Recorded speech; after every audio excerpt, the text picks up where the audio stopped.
Salut à tous, je m'appelle Dimitri et on se retrouve sur Survie, Bois et Bushcraft pour une nouvelle vidéo. Alors oui, je suis dans mon garage, mais non, je ne vais pas vous montrer comment fabriquer un projet en bois.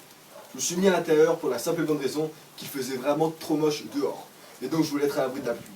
Donc dans cette vidéo, je vais vous présenter les différentes manières de stocker de l'eau, les différents récipients et leurs aspects positifs et négatifs. Je rentrerai également plus en détail sur la bouteille Nalgene et sa sœur, la bouteille Nalgene en inox.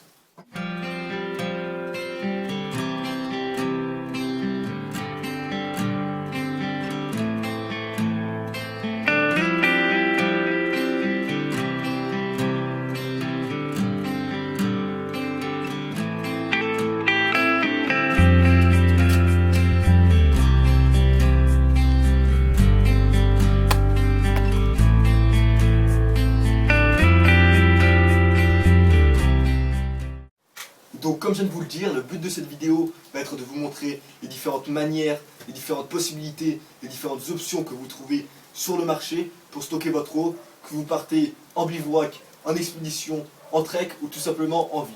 J'imagine que la plupart d'entre vous connaissent déjà les différentes options que je vais vous présenter, mais j'espère pouvoir vous apporter plus de renseignements ou des détails supplémentaires qui pourraient être intéressants. Bon, je vais arrêter de parler inutilement et je vais commencer la vidéo. Donc tout d'abord, il existe de nombreuses options sur le marché et vous avez les principales devant vous. Je ne vais pas rentrer en détail dans chaque option, mais j'essaierai de vous donner le plus de renseignements afin que vous puissiez décider quelle est la meilleure option pour vous et l'utilisation que vous allez en faire. La première option, qui n'est pas négligeable, va être les bouteilles en plastique. Alors on est d'accord, ces bouteilles vont pouvoir être très utiles lorsqu'on n'a aucune autre façon de stocker et transporter l'eau, mais dans une optique long terme, elles sont vraiment à éviter. Ces bouteilles sont à éviter pour plusieurs raisons, mais la principale d'entre elles est qu'elles sont tout simplement terribles pour l'environnement. J'ai fait quelques recherches, même si ce n'est pas le sujet de la vidéo, mais je trouvais ça intéressant. Il y a plus de 89 milliards de bouteilles d'eau en plastique vendues chaque année dans le monde. Et bien que la plupart soient recyclées, il y a une grande partie d'entre elles qui sont tout simplement rejetées dans la nature, ce qui est terrible pour l'environnement. Un autre aspect qu'on peut soulever va être l'aspect économique. Donc bien évidemment, le prix unitaire d'une de ces bouteilles ne sera vraiment pas élevé, mais au long terme, ça nous reviendra beaucoup plus cher d'acheter des bouteilles en plastique que d'acheter un récipient robuste qu'on pourra réutiliser un grand nombre de fois. Outre l'aspect écologique et économique, ces bouteilles d'eau en plastique ne seront pas du tout aussi efficaces, résistantes et polyvalentes dans les bois que les autres produits que je vous présenterai par la suite de la vidéo. Avant de poursuivre aux autres produits, j'aimerais dire une dernière chose concernant ces bouteilles. Il y a beaucoup de débats sur la dangerosité des matériaux et du plastique utilisé. Donc je ne m'attarderai pas sur ce sujet puisque je n'y connais tout simplement rien en la matière. Mais je trouve que c'est un sujet important qui devrait nécessiter plus d'attention de notre part. Donc si vous savez plus sur ce domaine, j'apprécierais que vous mettez ce que vous savez dans les commentaires. Je pense que ça pourra aider beaucoup de personnes, à commencer par moi-même. Bon, je pense que j'ai assez dit du mal sur ces bouteilles en plastique. Passons maintenant à la bouteille Nalgene. Donc je pense que la plupart d'entre vous connaissent cette bouteille, puisque la marque Nalgene est très répandue sur le marché grâce à ces bouteilles de bonne qualité que tout le monde apprécie. Pourquoi est-ce que tout le monde adore cette bouteille? Qu'est-ce qu'elle a de si spécial? Après quelques recherches et de nombreuses discussions sur les forums, j'ai trouvé que ce qui ressortait le plus, c'était sa robustesse et sa simplicité d'usage. Laissez-moi vous présenter les différentes caractéristiques de cette bouteille. Brièvement, cette bouteille dispose d'une capacité d'1 litre. On retrouve une gradation à l'arrière en millilitres et en onces, ce qui va être vraiment utile lorsqu'on cuisine dans les bois. La Nalgene pèse 176 grammes, elle est faite en tritan, c'est un copolystère qui ne contient pas de bisphénol A. Le bisphénol A, BPA, est un matériau qui a soulevé de nombreuses polémiques, comme je vous l'ai dit au début de la vidéo, puisqu'il est considéré comme étant toxique. Sur la face avant, on retrouve le logo Azibut Nature, donc un des sites qui vend cette bouteille. Autrement, cette bouteille est conçue et entièrement réalisée aux États-Unis par la marque Nalgene. On est sur une grande ouverture de 5,2 cm. Elle va donc être compatible avec de nombreux filtres à eau. Et si vous n'aimez pas boire dans de grands goulots, vous pouvez également acheter un bouchon verseur pour environ 3 € que vous pouvez trouver sur de nombreux sites internet comme Azibut Nature. Je vous mettrai des liens dans la description. Pour continuer avec cette bouteille, elle est vendue comme étant extrêmement résistante au choc. Donc comme vous saviez, je n'aime pas me fier 100% à ce que disent les sites internet. Donc pour être sûr, on va tester ça par nous-mêmes. On va commencer gentiment sur une hauteur de hanche. Ça a l'air de tenir bon. Passons à la hauteur de ma tête.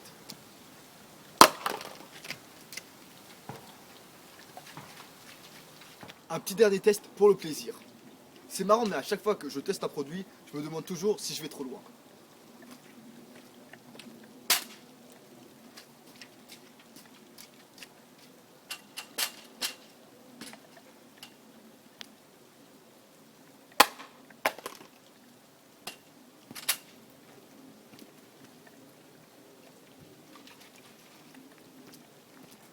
Bon, j'ai réalisé des tests sur du béton à une hauteur qui commençait à être importante, et cette bouteille n'a rien, si ce n'est quelques égratignures. Donc je pense qu'on est d'accord pour dire qu'elle résiste au choc. Cette algène est également censée résister aux températures extrêmes, plus précisément de moins 40 à 100 degrés. Donc encore une fois, on va voir ce que ça donne dans la pratique. Je vais me faire bouillir de l'eau, et on verra si cette bouteille peut contenir de l'eau bouillante. On a ici de l'eau bouillante. On va voir si cette algène résiste à cette température.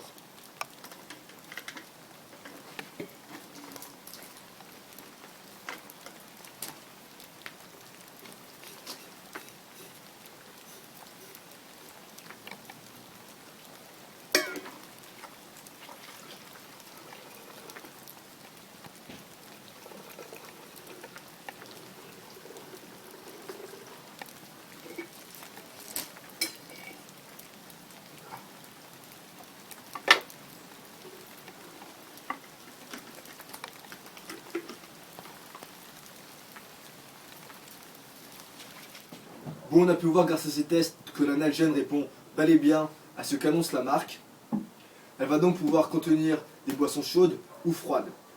J'ai également vu sur leur site qu'on pouvait disposer la Nalgene au micro-ondes et au congélateur.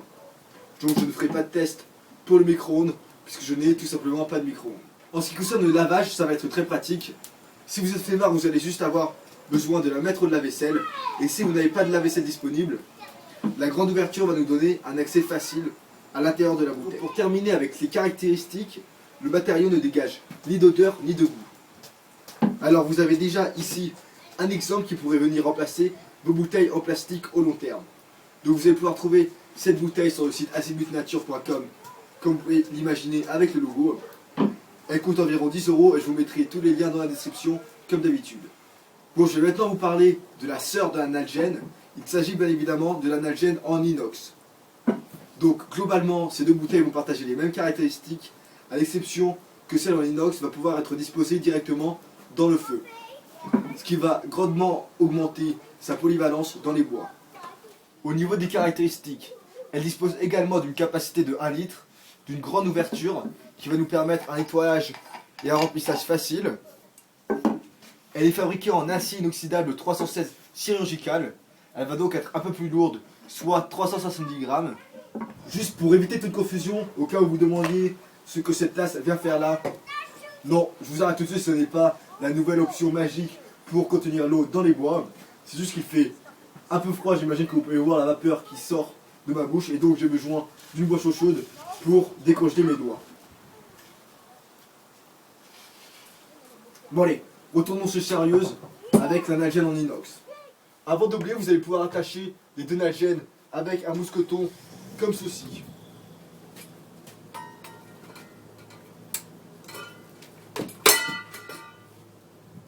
Donc pour passer la Nalgene en inox dans le feu, vous allez avoir tout simplement besoin d'enlever le bouchon qui est en plastique.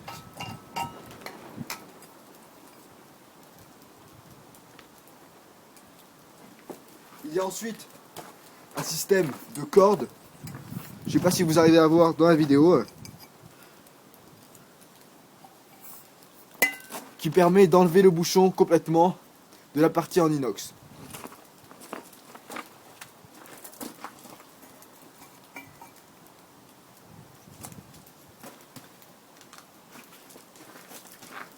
Je vais mettre un peu d'eau et on va essayer de se faire bouillir de l'eau. Ça va maintenant faire 5 bonnes minutes que j'ai mis de l'eau dans la bouteille. Et comme vous pouvez voir, on a atteint l'ébullition. J'aimerais partager avec vous une astuce toute simple mais très efficace. Lorsque vous allez camper, pour vous tenir au chaud, remplissez une de ces deux bouteilles d'eau bouillante et mettez-la à l'intérieur de votre sac de couchage, elle fera office de bouillotte. Donc, la prochaine fois que vous allez camper, si vous êtes comme moi et que vous avez toujours froid aux pieds, testez cette astuce et dites-moi si elle vous a rendu la vie plus agréable. Vous allez également pouvoir trouver cette nalgène en inox sur Azimut Nature pour un prix d'environ 30 €. C'est un prix plutôt raisonnable vu la polyvalence du produit et son utilisation quasi quotidienne que j'en fais. Bon, c'est tout en ce qui concerne les nalgènes. Passons maintenant à d'autres options. Vous allez pouvoir trouver sur le marché une multitude de gourdes. Certaines sont en métal et d'autres en plastique. Elles vont avoir en outre les mêmes utilisations que les nalgènes. Donc, celle en plastique va pouvoir stocker de l'eau et celle en métal va pouvoir en bouillir. Cependant, elles sont généralement plus encombrantes et plus lourdes. J'ai ici une gourde en plastique et ici une gourde en métal. Donc le point positif de ces gourdes, c'est qu'elles viennent avec un étui. Parfois même il y a des petites poches incrustées sur l'étui. Donc on va également pouvoir venir stocker des gamelles à l'intérieur de l'étui. Laissez-moi vous montrer si j'arrive à enlever cette gamelle de son étui, puisque c'est pas toujours facile. Voilà. D'ailleurs vous pouvez voir qu'elle m'a bien servi. Passons à l'autre gourde. Donc il s'agit d'une gourde de l'armée française. Vous pouvez voir le nom de qui elle appartenait sur l'étui.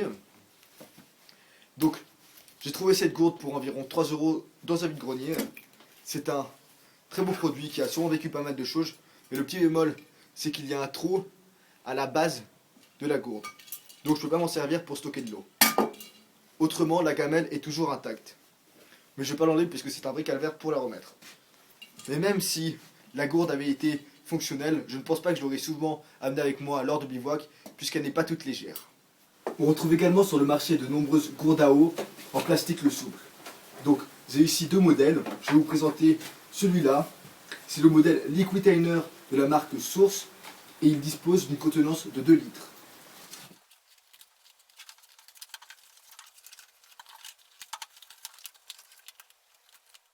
Je viens de la remplir et je pense qu'on est d'accord pour dire que ça change de dimension.